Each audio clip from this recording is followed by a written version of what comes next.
background, it's a bit patchy, I just want to blend. I'm finding that as I'm filming thinner, everybody else have this problem when they're painting.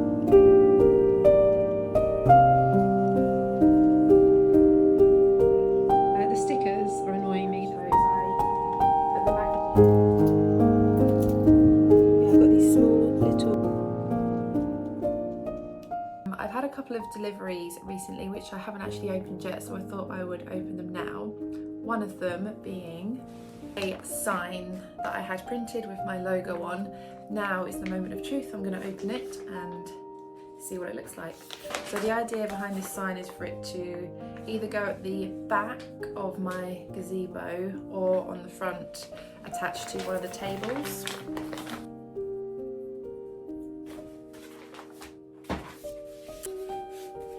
I know it's going to open it upside down. Okay, it's a bit creased. Right, let's have a look and see. Other than it being a little bit creased, I need to flatten it out. That looks great. The colour is the same colour that I use for all of my business stationery, like my business cards and thank you notes and everything like that. So it looks like the right colour and it's not blurred or anything. The text is really crisp and clear. So yeah, I really like that. And the other package I got was from Amazon. So I've got a new microphone for doing my YouTube videos and my Skillshare classes. So I'm going to test that out in a bit. I've also got another tablecloth. I've gone for white, which could be a huge mistake. But then I also got some Hessian table runner because I thought I could run this along the top of my tables on top of the white tablecloth, and then when I set down my display I can put the majority of it onto this so it wouldn't mark the tablecloth. That's the theory anyway. We'll see if that works in reality. I also received these crates in the post which I opened later on this day, but I thought I would show you now because these are also going to make up parts of my displays for my art markets and craft fairs. They are very rustic and very dusty as well, but I'm happy with them. Initial impressions are good. I just want to be careful that I don't put anything on them that I'm worried about getting marked. I got them from Etsy. I can link the shop down below. It's only in the UK. I did wonder how they were going to deliver them because there is 6 crates and I thought that's going to be a huge delivery, but I've managed to tuck them inside each other so I can do that when I transport them to the craft fairs and art markets. I'm getting this panel ready to start an oil painting. I am an acrylic artist and I very rarely use oil paints, but recently I've been getting the urge to use them more in my painting. So throughout the course of this week I'm going to do a painting all in oils, and I'm just preparing the panel now. I'm going to put on a couple of layers of white gesso. And yeah, I'm going to start the painting a bit later on today. Swapped out to my spaniel painting. I'm really happy with it. I did a little bit of work to it last night in oils. You can see these patches here with the sheen. That's where I've put the oil paint. That's still wet and it's just drying off. I did a little bit of research and from what I gather it's completely fine to put oil paint on top of acrylics. If you were to do it the other way around under an oil underpainting and you put acrylics on top, then that could cause issues with cracking of the paint. But from what I researched, it's fine to put oil paint on top of acrylics, so it should be okay. I also want to finish off the background. It's a bit patchy. I just want to blend that in a little bit more, and I might add some fine little hairs around here, just coming off there and there. And then, yeah, I think it's good to go. I've left the edges again till last, so I've just probably use acrylic to do those. I've started filming my next Skillshare class, which is going to be painting an English bulldog. Just prepared my palette, squeezed out all my colours, and I'm filming it using this tripod, so my phone is laying flat, facing downwards. And it's really hard to sit there and paint because obviously this is in the way. So I've seen these kind of arms you can get which you screw into the wall, and then that holds your camera or your phone in the same position. So rather than having this bulky thing here and not having anywhere to sit. So I'm going to have to get one of those. It'll just make things so much simpler. Yeah, so just figuring out where I can sit. Here's the progress I've got to. The first layers are done. I'm finding that as I'm filming this and I'm talking on camera, I am talking really slowly because I'm trying so hard to concentrate on the painting and also explain what I'm doing at the same time. So I'm listening back to the recordings and I'm talking so slow, but I guess that's something that I will improve on over time once I practice a bit more. In my one, I put a little bit of red on it. A drip just went like down and then it exploded. So if I use the black, I'm using brown. If I use the black red. Looking wonderful. So these are the colours that I'm using from Daniel Smith. I've got Hansa Yellow Medium, Alizarin Crimson, Ultramarine Blue and Burnt Umber. I've got one from Cobra and this is Transparent Oxide Yellow. I've also got a couple of mediums. One is this thinner. These are both for water mixable oil colour. They're Winsor & Newton, and this one is linseed oil. So yeah, it's going to be very different to using water and glazing medium, so it's going to be interesting. I thought there was something missing. I also bought a titanium white. So you can't really do a painting, in my opinion, without titanium white. Well, you could, but I think it's very important. And I'm going to start by making a thinner wash with the, I'm not really sure. Maybe try this one, the Transparent Oxide Yellow.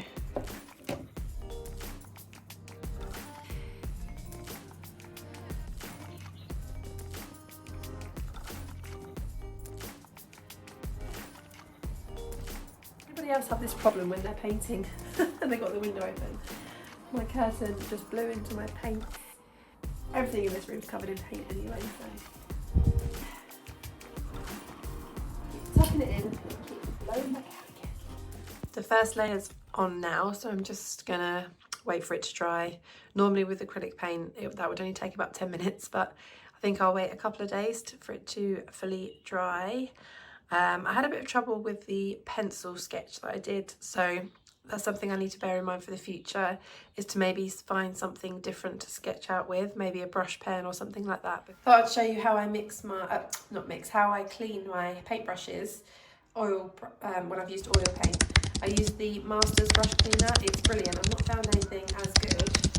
So basically you take the lid off and then you take one of the brushes, take this one, and you just go like that inside, swirl it round. It looks like a tiny pot, but I'm finding this is the first pot I've bought and it's still going strong.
I'm doing work on a commission that I got, and I just thought I would film for a little while and chat to you for a bit.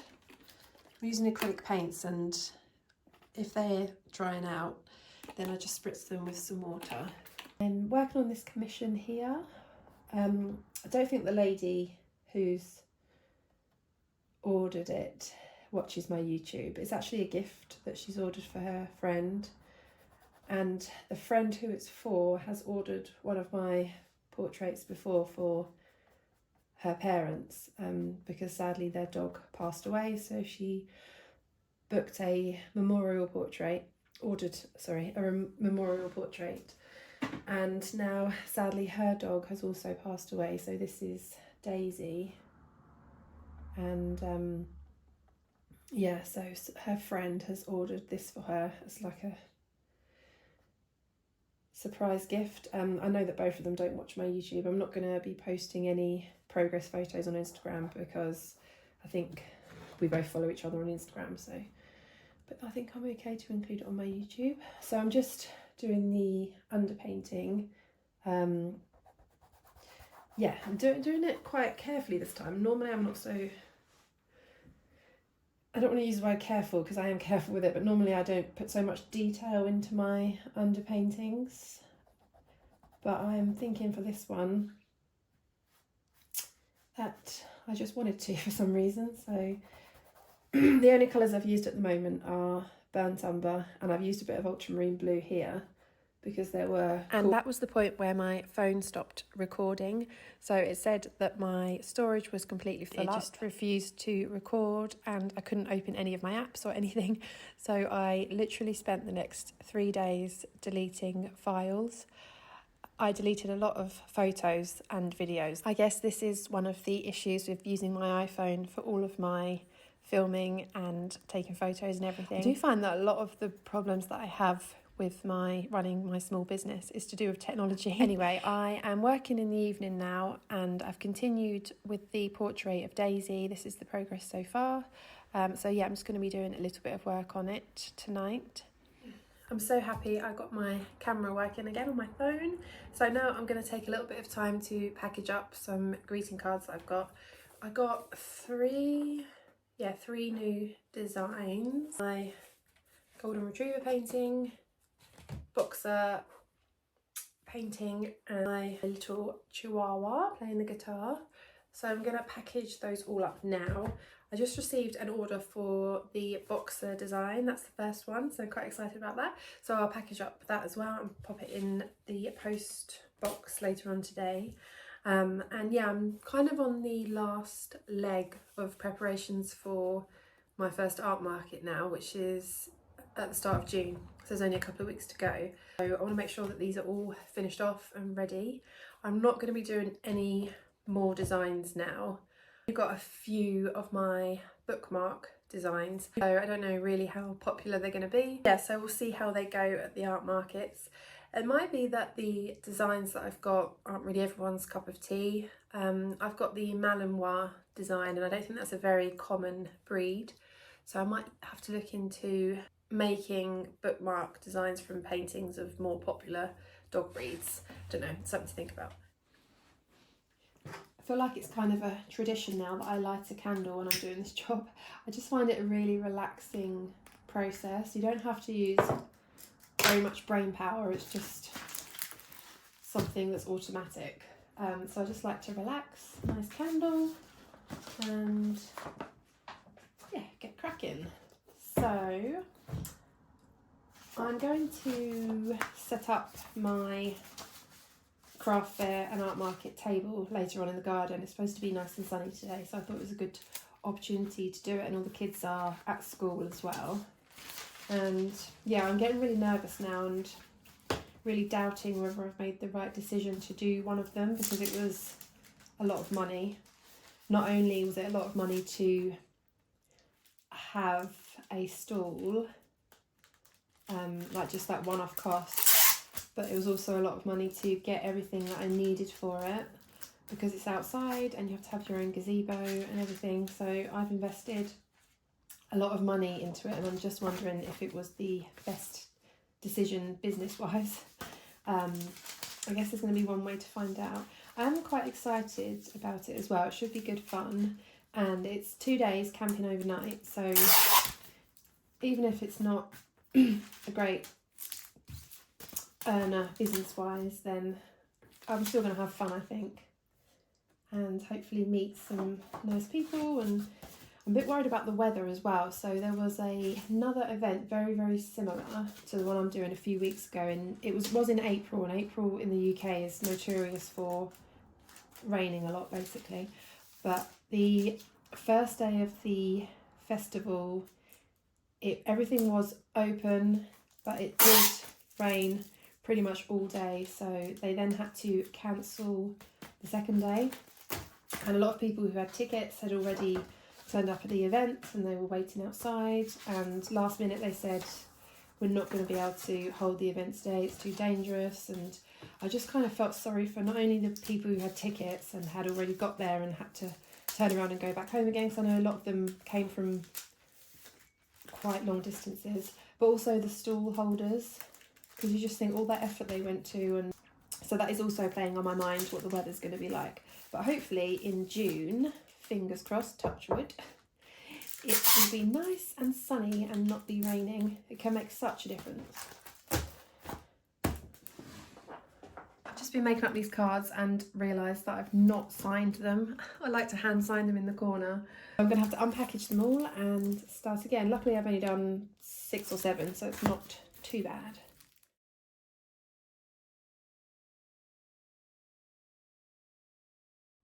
Yeah, it would be interesting to know if anybody else, or what kind of craft fairs and art markets you guys have signed up to, if anyone's watching that's doing one in the summer.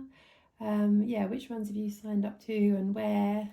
I've just remembered I need to put stickers on these as well, and I think this might be my last sticker sheet, so I'm going to need to order some more from printed.com. I like putting a sticker on. I think it's a nice finishing touch, and that reminds me I need to send one off, so I'm just going to put that one up there to remind me. All the cards are packaged up. I've run out of stickers, but I think I should have enough for now. And here is the aftermath. I'm going to first of all tidy this up and then lay out all the greeting cards that I've got and just make a little bit of an inventory.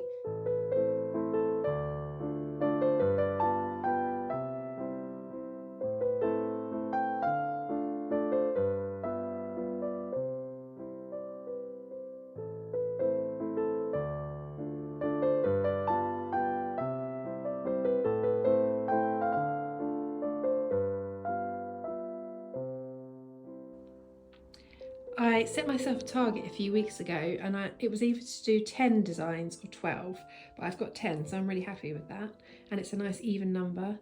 The stickers are annoying me, that one and which one? That one are on different sides, so in the future I'll switch to that side. The design that I'm running a bit low on is the Boston Terrier. That is my best seller, so yeah, but I don't think I'm going to order any more for now. If I do sell out, then that's a good thing. And yeah, so they're all ready to go. That is my card stand over there. At the moment it's got my paintings on. So now I'm going to go down to the garden and just start setting everything up. I've just been running the paintings downstairs, and I realised that this one is not attached to its frame. So this is rusty, and he's all finished off now, so I just want to attach him, and it's super easy. You get all the fixings with the frame when it's delivered, and all you need is a screwdriver. So the challenging part is to get it central, so that the gap around the edge is the same. Put these in the middle, and then turn it over without moving. That's it. And then take one of the screws. I should have taken these out the bag first. So take one of the bigger screws. There's some smaller screws in there that are used to attach the D-rings. I don't normally attach those. I put them back in the bag, sellotape them onto the back of the frame, and then I let the client put those on in whichever position they want them. Put these in the middle. And then turn it over without moving. That's it. And then take one of the screws. I should have taken these out the bag first. So take one of the bigger screws. There's some smaller screws in there that are used to attach the D-rings. I don't normally attach those. I put them back in the bag, sellotape them onto the back of the frame, and then I let the client put those on in the whichever position they want them. And just screw in the other two sides, that one there and that one down the bottom. Let's have a look. Yeah, that looks good. Perfect, it's ready to go now.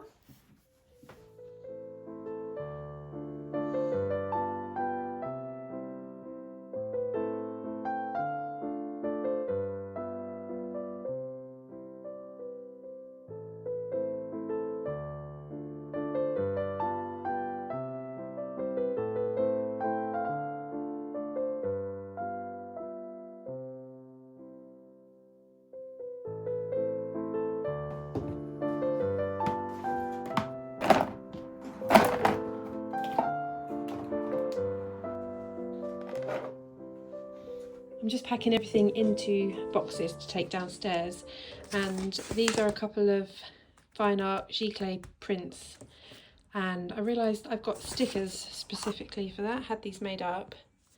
Oh, actually no, the size is wrong, isn't it? Okay, wish I hadn't put the size on it now.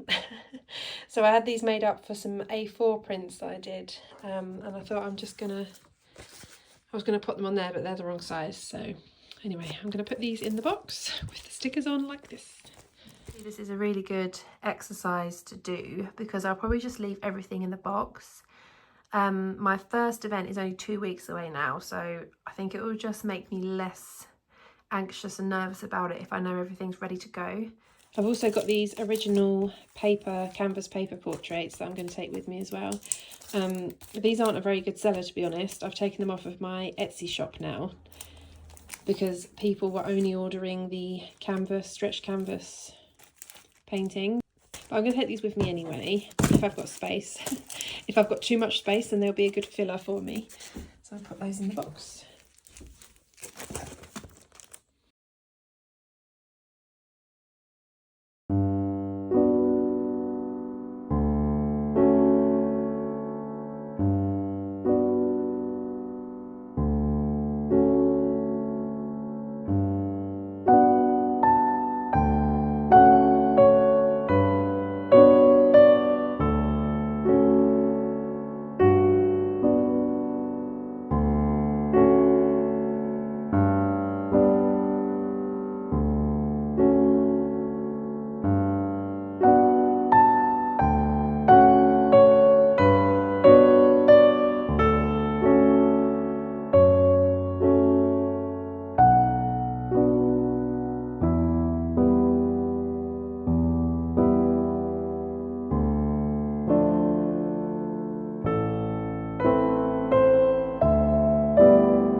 centre. Just got my big sign to put up somewhere now. I've completely overlooked the fact that I need price list as well, so that's something that I need to do. And oh, actually I've got some, in this little tin I've got some thank you stickers to put on the brown bags if people buy any cards or anything. And then I've got these smaller, I've got these small little wooden offcuts that I can put next to each example painting, so that will be in addition to the bigger price list that I'm going to have. So I'm just having a chill and admiring the view. Yeah, I'm quite pleased with myself getting this all together. It does take a lot of work, and now I've got it all, I feel like I'm less nervous and anxious about this first outdoor one that I'm doing, and hopefully I'll learn a lot of lessons going forward if I'm going to do any more in the future. Yeah, so I'm happy with it, and I know now that's all blown off there. Maybe I need something to hold these down. Yeah, now I have a plan for what I need to do over the next couple of weeks to make sure everything is done. Now I've got to try and squeeze all this stuff back into my studio. Can't believe I actually put it all in there. I've just found my list that I did for my last art market, which was actually my first one, so it's quite handy just going through it all again. I'm adding a few extra things on, like gazebo, tables, crates, which I didn't have last time, and because I'm staying overnight as well, I've got things on there for that, like phone charger, sun cream, hat, overnight essentials like toothbrush and stuff. So yeah, it's really useful to have this, and when I pack the car up the night before, I'm just going to tick everything off just to make sure I've got it all in there.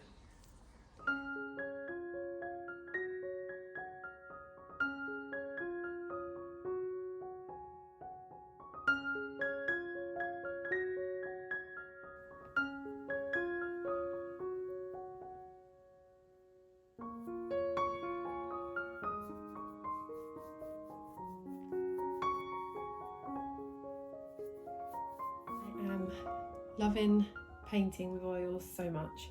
This is only one of the first ever ones I've done in oils. I think probably my third. And I am using water soluble oils, and I think the game changer has been using mediums with these rather than just using water. So I'm using linseed oil and thinner. I use thinner to do the background, and I'm now using linseed oil, and I'm still doing things that you wouldn't ordinarily do with oil paint, but you would do with acrylic paint, like going to wash out my brush and going to smudge the surface and things like that. And you can't do that with oils, so yeah, it's been challenging, but in a good way. I'm absolutely loving it, and I could see why people prefer oils. They're just so rich in colour, so vibrant, so thick, and the blending is just on another level. But in the same vein, this is how many brushes I've used. I keep contaminating them, so say I'm painting with yellow and I'm doing a light area on the fin, if it touches a part of the blue and then I drag it back, my brush has got blue on, and if that was acrylic paint, that probably wouldn't happen because that blue would be dry by the point I did that. But also if that was acrylic paint, I'd then just wash it out, carry on. But obviously you can't do that, so I then go and take a new brush and that's happened this many times.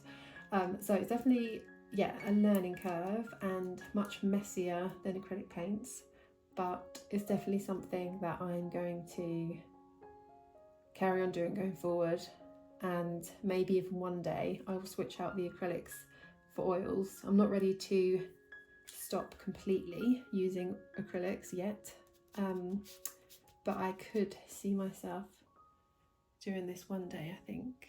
I could also use both, like I did with the spaniel painting that I showed you earlier. There's nothing to say that I couldn't use acrylic first and then oil on top.